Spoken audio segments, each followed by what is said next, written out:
내년 수능을 준비하는 아이들은 내년 수능 준비반을 가진 학원에 가야 합니다.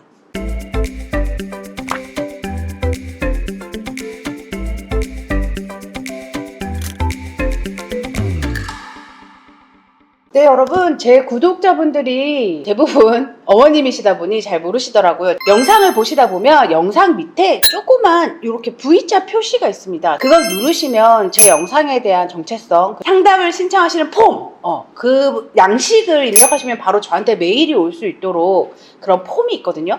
그래서 제 영상 밑에 여기 누르시면 제 영상의 정체성과 모든 것들을 보실 수 있으니 참고하시고요.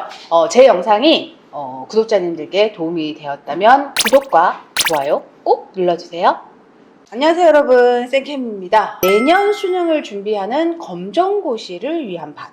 요즘 학원들이 내년 수능 준비를 위한 검정고시 반, 예전에는 하지 않았는데 작년부터 계속 생겨나는 학원들이 많은 것 같아요. 구독자 사연입니다. 어떤 구독자 학생이 자기가 어떤 학원을 들어갔는데 자기는 내년 수능을 할 건데 상담할 때 자기들 내년 수능 준비하는 반이 따로 있다고 해서 그 학원을 선택했는데 들어가 보니 예체능 반으로 들어갔다는 거예요. 예체능 아이들은 수학을 안 하는 아이들이 많기 때문에 수학을 하지 않는 예체능 반으로 자기가 들어가게 됐고, 그 수업을 듣는데 그 수업도 자기에게 너무 어려웠다. 그래서 그 학원을 나왔고 일주일인가 다녔는데 학원비 반밖에 환불을 못 받았고, 그건 학원법이기 때문에 어쩔 수 없는 건데, 지금 학원 이동을 하려고 하는데 어떤 학원이 좋을까요? 뭐 이런 사연을 보내왔는데, 구독자분들 보세요. 검정고시 1학년, 대부분 검정고시생들은 1학년이나 2학년 초에 그 학교를 그만두게 됩니다. 그러다 보면 고3까지 끝까지 받아야 되는 정규 과정의 반도 못 받은 상태로 학교를 그만두게 돼요. 그래서 어떤 학원을 가더라도 처음부터 제대로, 그리고 검정고시를 선택했을 때는 그 검정고시를 선택하기 전까지 몇 달 정도로 아예 공부를 못했을 거예요. 그게 학폭이건 어떠한 이유에서건 검고를 고민하고 결정하기까지 부모님과의 트러블도 있었을 것이고, 자기 스스로도 고민을 많이 했을 것이고, 그리고 검정고시를 생각한다는 자체로 학교 수업에 최선을 다할 수가 없는 마인드로 바뀌어요. 그러면 거의 고등교육 과정이 없다고 생각해도 무관할 정도로 이런 아이들이 학교 밖으로 나오게 되면 학원들이 검정고시 반이 있다고 해놓고 이렇게 예체능 반으로 아이를 넣어버리면, 예체능 반이라는 건 수학을 안 할 뿐이지 국어, 영어, 탐구가 낮은 아이들이 아니거든요.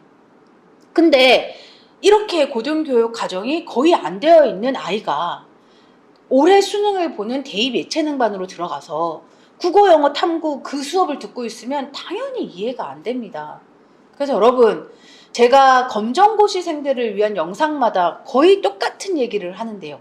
내년 수능을 준비하는 아이들은 내년 수능 준비반을 가진 학원에 가야 합니다. 그러니까 말로만 내년 수능 준비반이라고 말하는 거 말고, 그러면 이제 구독자분들은 제 영상으로 팁을 얻으셨죠? 내년 수능 준비반이 있다고 말하는 학원한테 꼭 물어보셔야 돼요. 예체능 반이나 4, 5, 6들이 있는 올해 수능을 보는 반이 아니냐고. 모두가 내년에 수능을 준비하는 아이들로 이루어져 있는 반이냐고. 이렇게 꼭 물어보셔야 합니다. 그래서 이것 보세요. 아이가 학원에 들어가서 1, 2주 있다가 이건 아니다 싶어서 나오는 자체의 문제, 아이에게 어떤 타격이 막 엄청나다 이런 게 아니라, 아이가 학교를 멈추는 것도 어려운 선택이었을 거고, 멈춘 후에 용기를 내서 뭔가 새로운 걸 시작하는데 여기서조차 1차적으로 한 번을 멈춰야 하면 우리 아이가 얻게 된 그 심적인 타격이 두려운 거죠. 그게 너무 저는 안타까운 거죠.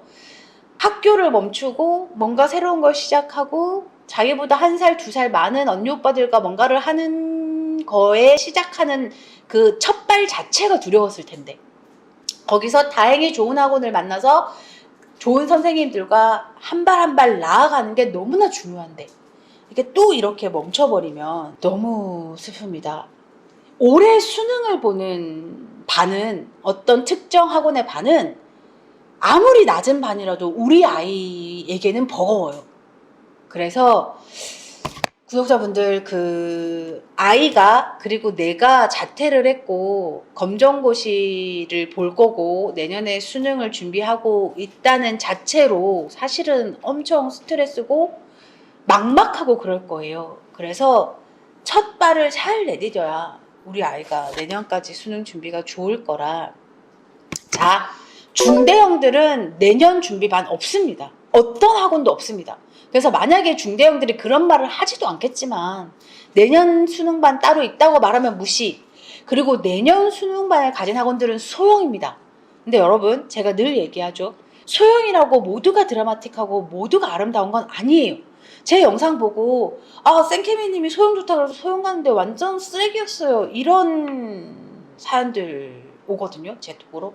여러분, 제가 모든 소형을 좋다고 이야기하는 건 아닙니다. 사실 저도 소형 중에 진정성을 가지고 좋은 강사들이 포진해 있는 학원이 좋은 거라고 이야기하는 거고, 그런 학원을 열심히 찾아다녔죠.